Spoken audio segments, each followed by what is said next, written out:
Hello students, welcome to my channel concept of success. Students, आज की इस video में हम स्टडी करने वाले हैं क्लास 10th का एक most important chapter light, reflection and refraction, अर्थात प्रकाश, परावर्तन तथा अपवर्तन। इस वीडियो को देखने के बाद आपको इस चैप्टर से रिलेटेड सारे डाउट्स और कॉन्सेप्ट्स क्लियर हो जाएंगे, तो बने रहे इस वीडियो के एंड तक। चलिए इस वीडियो को स्टार्ट करते हैं। सबसे पहले हम लाइट के कॉन्सेप्ट्स को समझते हैं। लाइट यानी प्रकाश। प्रकाश ऊर्जा का वह रूप है जिसकी सहायता से हम वस्तुओं को देखते हैं। वास्तव में जब प्रकाश की किरण किसी भी वस्तु से टकराने के बाद हमारी आंखों में प्रवेश करती है या परावर्तन के पश्चात हमारी आंखों में प्रवेश करती है, तब हम उस वस्तु को देख पाते हैं। जिस वस्तु से प्रकाश निकलती है मीन्स लाइट इमिट होती है, उसे सोर्स ऑफ लाइट मीन्स प्रकाश का स्रोत कहा जाता है। कुछ प्रकाश स्रोत प्राकृतिक मीन्स नेचुरल होते हैं और कुछ प्रकाश स्रोत मानव निर्मित मीन्स मैन मेड होते हैं। सन, स्टार्स एक्सेट्रा ये सभी आपके प्रकाश के प्राकृतिक स्रोत हैं। और बिजली का जलता हुआ बल्ब, ट्यूबलाइट, लैंप एक्सेट्रा ये सभी आपके प्रकाश के मानव निर्मित स्रोत हैं। वे वस्तुएं जो प्रकाश उत्सर्जित करती है मीन्स लाइट को इमिट करती है, प्रदीप्त वस्तु मीन्स लुमिनस ऑब्जेक्ट्स कहलाती है। इसके एग्जाम्पल है बिजली का जलता हुआ बल्ब, मोमबत्ती, लैंप एक्सेट्रा। और जो वस्तु प्रकाश उत्सर्जित नहीं करती है, अप्रदीप्त वस्तु मीन्स नॉन लुमिनस ऑब्जेक्ट्स कहलाती है। Examples table, chair, tree etcetera. प्रकाश हमेशा स्ट्रेट लाइन में मीन्स सरल रेखा में गमन करती है। चलिए अब समझते हैं प्रकाश की किरण क्या होती है। प्रकाश की किरण मीन्स रे ऑफ लाइट। एक सरल रेखा पर चलने वाली प्रकाश को प्रकाश की किरण मीन्स रे ऑफ लाइट कहते हैं। प्रकाश के किरणों के समूह को प्रकाश का किरण पुंज मीन्स बीम ऑफ लाइट कहते हैं। Mainly beam of light 3 types के होते हैं। पहला अपसारी किरण पुंज मीन्स डाइवर्जिंग बीम।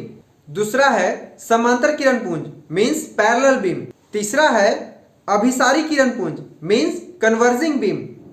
अगला है पारदर्शी पदार्थ मीन्स ट्रांसपेरेंट मटेरियल। वे सभी पदार्थ जिससे होकर प्रकाश की किरण आसानी से पार कर जाती है, उसे हम पारदर्शी माध्यम मीन्स ट्रांसपेरेंट मटेरियल कहते हैं। इसके एग्जांपल हैं ग्लास, वाटर, एयर एक्सेट्रा। अगला है अपारदर्शी पदार्थ मीन्स ओपाक्यू मटेरियल। वे पदार्थ जो अपने से होकर प्रकाश की किरण को जाने नहीं देते, ओपाक्यू मटेरियल या अपारदर्शी पदार्थ कहलाते हैं।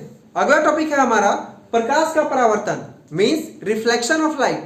प्रकाश के किसी भी वस्तु से टकराकर वापस लौटने की प्रक्रिया को प्रकाश का परावर्तन मीन्स रिफ्लेक्शन ऑफ लाइट कहते हैं। समतल दर्पण आपका प्रकाश के परावर्तन का एक अच्छा उदाहरण है। चलिए अब परावर्तन के नियम को समझते हैं। परावर्तन के 2 नियम होते हैं।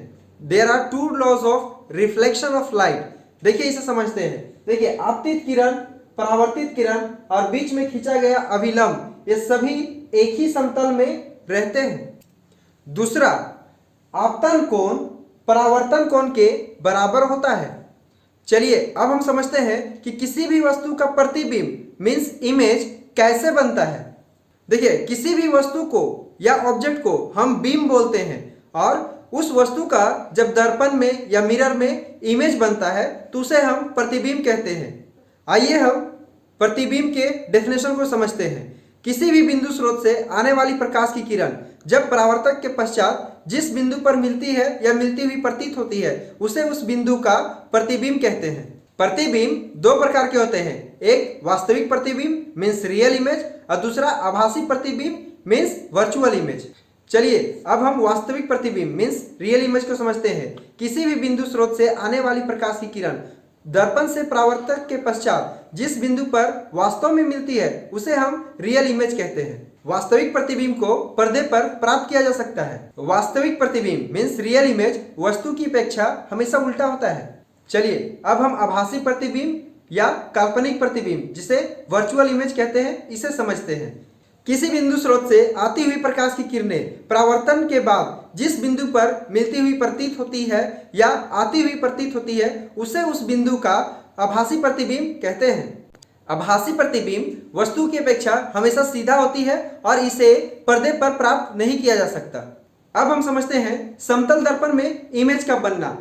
कोई वस्तु समतल दर्पण से जितने आगे होती है, उसका प्रतिबिंब समतल दर्पण के उतना ही पीछे बनता है। अर्थात वस्तु दूरी बराबर प्रतिबिंब दूरी means object distance is equal to image distance. तो आज की इस वीडियो में इतना ही। ये इस चैप्टर का फर्स्ट पार्ट था। सेकंड पार्ट हमारा जल्दी ही आने वाला है। अगर आपको ये वीडियो अच्छी लगी तो वीडियो को शेयर करें, लाइक करें और सब्सक्राइब कर ले इस चैनल को। मिलते हैं आपसे अगली वीडियो में।